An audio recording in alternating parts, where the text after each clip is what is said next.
Good evening dear students. आज फिर एक नया वीडियो के साथ हम आपके पास हाजिर हैं। आप लोगों को मेटल्स नॉन मेटल्स जैसा कि बहुत ही इम्पॉर्टेंट चैप्टर है क्लास 10th के लिए, उसका एक बहुत ही इम्पॉर्टेंट भाग जो हम लोग पहले भी पढ़ चुके हैं केमिकल रिएक्शन एंड इक्वेशन में, उसी का और एक्सटेंडेड फॉर्म हम यहाँ पढ़ रहे हैं। Metal acid reaction activity 3.11 metals and non metals chapter में इस पार्ट को समझना है, पढ़ना है। तो हम देखते हैं, ज़्यादा समय नहीं बर्बाद करते हैं और हम लोग स्टडी करते हैं कि क्या है इस एक्टिविटी में। इस एक्टिविटी में आपको 4 अलग अलग टेस्ट ट्यूब ले लेने हैं। वो चारों अलग अलग टेस्ट ट्यूब में अलग अलग मेटल्स के टुकड़े डाल देने हैं, जैसा कि आपको दिखाया गया है। ये टेस्ट ट्यूब नंबर 2 में मैग्नीशियम डाला गया है, टेस्ट ट्यूब नंबर 3 में एल्युमिनियम डाला गया है, टेस्ट ट्यूब नंबर 4 में जिंक डाला गया है और टेस्ट ट्यूब नंबर 5 में आयरन डाला गया है। और पहले ही से इसमें एसिड या बाद में भी एसिड इसमें इंट्रोड्यूस कराया गया। कौन सा एसिड इंट्रोड्यूस कराया गया है? HCl इंट्रोड्यूस कराया है, जो नंबर 1 के फॉर्म में यहाँ दिखाया जा रहा है।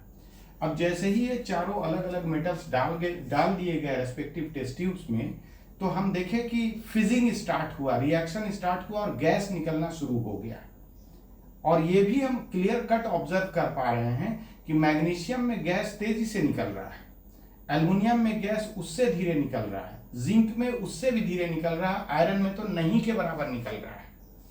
आयरन में नेग्लिजिबल अमाउंट में निकल रहा है, लेकिन थोड़ा थोड़ा रिएक्शन हो रहा है।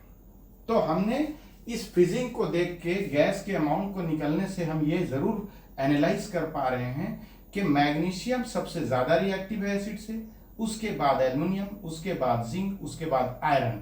यही एक्टिविटी हमें परफॉर्म करना है मेटल एसिड रिएक्शन में। ये एक्टिविटी 3.11 टेबल के अंडर हम लोग परफॉर्म कर लिए। अब इसको परफॉर्म करने के बाद जो हम एनालिसिस क्या किया इस रिएक्शन होने का, कि different metals have different reactivity with acids. हर एक अलग अलग मेटल एसिड के साथ अलग अलग तरीके से रिएक्ट करता है। किसी का स्पीड ज्यादा होता है, किसी का स्पीड कम होता है, जिसमें आपके कोर्स के हिसाब से मैग्नीशियम, एल्युमिनियम, जिंक, आयरन का सीक्वेंस दिखलाया गया है। Magnesium is most reactive here among these, next to aluminium, next is zinc and least reactive is iron.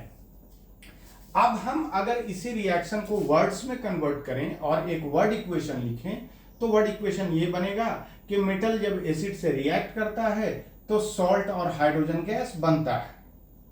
अब सवाल ये है कि एक रियल एग्जांपल से उसको एनालाइज किया गया, जैसे कि जिंक में HCl अगर हम डालते हैं तो मैग्नीशियम मैग्नीशियम में HCl हम डालते हैं तो मैग्नीशियम क्लोराइड बनता है और हाइड्रोजन गैस इवॉल्व होता है, ऊपर की तरफ जाता है इस फॉर्म, बबल के फॉर्म में। एल्युमिनियम में अगर हम HCl डालते हैं तो एल्युमिनियम क्लोराइड बनता है और हाइड्रोजन गैस निकल के ऊपर की तरफ जाता है। जिंक में हम HCl डालते हैं तो जिंक क्लोराइड बनता है, सॉल्ट और हाइड्रोजन गैस ऊपर की तरफ निकल के जाता है। आयरन में हम HCl डालते हैं तो आयरन क्लोराइड बनता है और हाइड्रोजन गैस निकलता है। सबसे फास्ट रिएक्टिविटी यहाँ मिली, उसके बाद यहाँ, उसके बाद यहाँ, उसके बाद यहाँ, जो आपको दिखलाया गया है। तो बहुत ही आसान है मेटल एसिड रिएक्शन।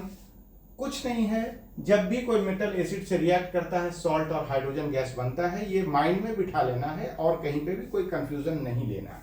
लेकिन कुछ एक्सेप्शंस भी हैं, ऐसे भी मेटल्स हैं जो एसिड से भी रिएक्ट नहीं करते हैं, जो मैं अभी एग्जांपल के फॉर्म में यहां लिख रहा हूं। जैसे कि कॉपर अगर रिएक्ट करेगा एसिड से तो याद रखेंगे hydrogen gas H2 gas not evolve, EVOLVET, ये याद रखेंगे। इसी तरह से और भी हैं, लेकिन एक कॉपर को अभी याद रखिए कि कॉपर अगर किसी एसिड से रिएक्ट करेगा तो हाइड्रोजन गैस नहीं निकलेगा। अब वो आगे और समझेंगे कि कॉपर के साथ क्यों नहीं निकलता, बाकी सबके साथ क्यों निकल रहा है। लेकिन मोस्टली एसिड मेटल रिएक्शन में सॉल्ट और H2 गैस निकलता है, एक्सेप्शन है कॉपर। स्टार मार्क इसको ले लीजिए। अब हम क्या देखेंगे कि क्या कोई ऐसा एसिड भी है कि जो किसी भी मेटल के साथ हाइड्रोजन गैस नहीं निकलता है। यस, ऐसे भी एसिड्स हैं। उसके लिए बेस्ट एग्जांपल है नाइट्रिक एसिड। एक ही एसिड है, अभी आपको पढ़ना और है भी एक ही एसिड।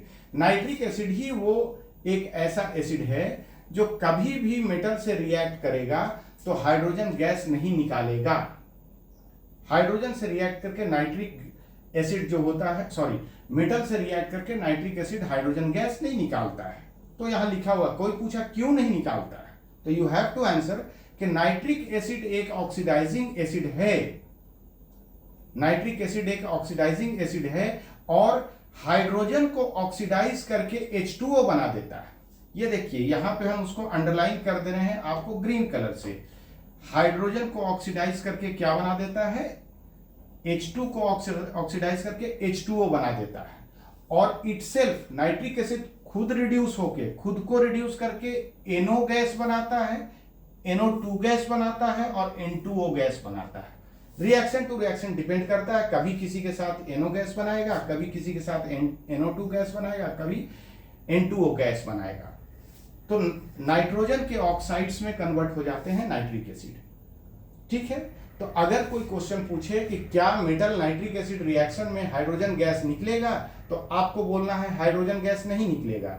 आपसे पूछे क्यों नहीं निकलेगा, तो आप बोलिएगा कि हाइड्रोजन गैस तो वाटर बन गया ऑक्सीडाइज होके, नाइट्रिक एसिड ने ऑक्सीडाइज कर दिया हाइड्रोजन को वाटर में, और नाइट्रिक एसिड खुद इटसेल्फ रिड्यूस होके NO N2O और NO2 गैस में कन्वर्ट हो गया।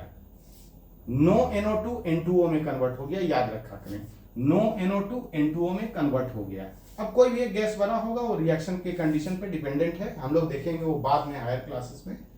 तो ये क्लियर है कि सारे एसिड मेटल रिएक्शन में सॉल्ट हाइड्रोजन गैस बनता है, लेकिन नाइट्रिक एसिड किसी भी मेटल से रिएक्ट करके हाइड्रोजन गैस नहीं निकालता है। क्यों नहीं निकालता है, रीजन क्लियर कट रिटन है।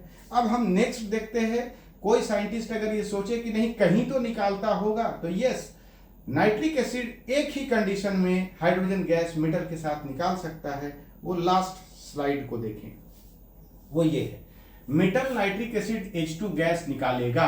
कब? Metal nitric acid H2 gas निकालेगा एक ही कंडीशन में, possible only with magnesium and manganese. अगर मैग्नीशियम मेटल या मैंगनीज मेटल है तो ही वो H2 गैस निकालेगा, और वो भी किस कंडीशन में, वेरी डाइल्यूट कंडीशन में, जिसका डायग्राम यहां पे आपको दिखाया गया है कि एक बीकर में वेरी डाइल्यूट नाइट्रिक एसिड रखा हुआ है, किसी एक स्टूडेंट ने मैग्नीशियम को यहां डाल दिया या मैंगनीज को यहां डाल दिया, तो यहां से H2 गैस निकलना स्टार्ट हो जाएगा।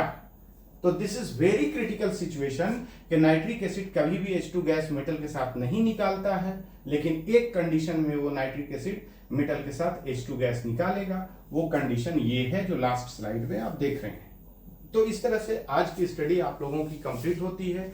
ये स्मॉल वीडियो को आप यूट्यूब पे देखें और इससे जितना भी लर्निंग हो सके उसको स्ट्रेंथन कीजिए, और मन में आज के स्टडी के लिए ये सेटल डाउन कीजिए कि मेटल एसिड रिएक्शन में H2 गैस निकलता है, साथ में सॉल्ट भी बनता है, लेकिन एक एक्सेप्शन कंडीशन है कि कॉपर एसिड से रिएक्ट करके नहीं H2 गैस निकाल पाता है, और नाइट्रिक एसिड एक ऐसा एसिड है जो किसी भी मेटल के साथ H2 गैस नहीं निकालता है, सिर्फ एक ही सिचुएशन में H2 गैस निकालता है, nitric acid very dilute condition, magnesium और मैंगनीज के साथ। तो ये 3 स्लाइड्स की आप स्टडी करके अपने इसको नोट्स के फॉर्म में क्रिएट करें इस एक्टिविटी को, और रिएक्टिविटी ऑफ मेटल को एनालाइज करें bye reacting with acid. Any metal is reacted with acid and reactivity is analysed.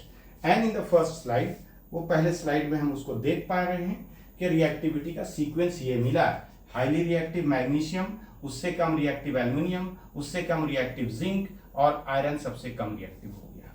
So thanks dear students, आपकी पढ़ाई बेहतर हो, आप इस साल बहुत ही अच्छा करें एग्जामिनेशन में, इसी मनोकामना को लेते हुए आज का वीडियो मैं समाप्त करता हूँ। Thank you.